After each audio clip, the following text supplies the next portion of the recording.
Sup, this is Nate the Bias User, and today I'm going to be reviewing the new 21 Pilots album, Clancy. Listening to the radio around 2016 and 2017, I'm pretty sure everyone got their fair share of 21 Pilots. But I personally didn't get my album experience until 2021 with the records Scaled and Icy, where from what I remembered was not the greatest experience, but I know they've made great records before, making me more than willing to try out this newest project. We start with the track Overcompensate that provides a very punching drum performance, and that paired with the windy background horns gives out something you would hear from the Chemical Brothers. But that's only until the beat switches up to the part rock, part hip-hop section, where when Tyler Joseph isn't rapping and starts singing, there's a bass progression creating good engagement. Unlike the rapping, unfortunately, it kind of sounds like any other pop artist rapping on occasion, kind of overplayed. And going 2 more tracks in, I've kind of accepted this record was not going to be a total banger, yet still having its props. We get the track Next Semester, giving out an energetic beach vibe, and with the entire album, I have to appreciate the crisp production, but it's just not enough when you consider how linear the layering can be. But I can't even say that's the only problem, because even if it was solved on a track such as Backslide, the instrumental in general feels skeletal, even with the moody chorus being loud and catchy. And there are tracks where I can end up looking past the problems, or they aren't there. Midwest Indigo was an exciting one, raw on the drums while atmospheric on the vocals, synths, and also this piano that joins in at the beginning of the chorus that's incredibly dreamy when only so many of the instruments are playing. The follow-up Routines in the Night is also good. While not as significant when it comes to the chorus, and in general the structure,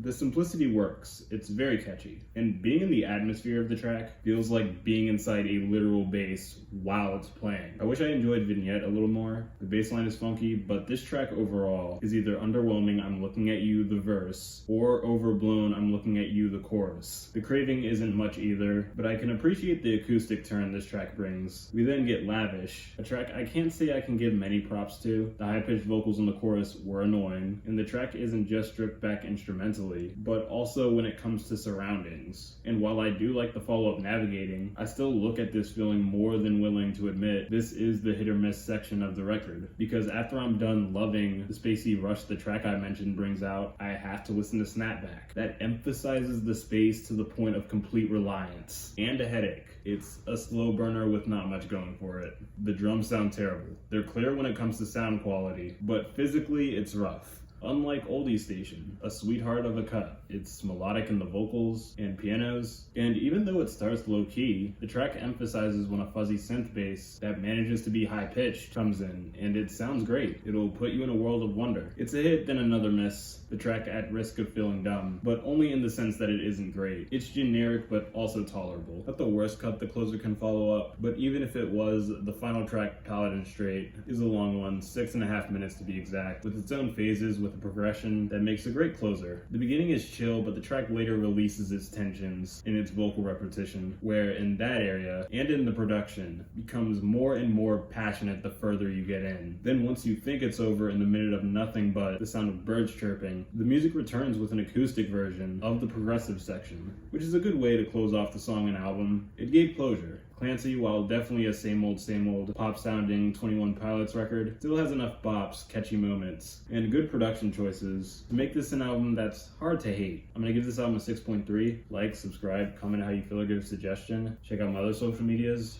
ring that bell, and I'll see you next time.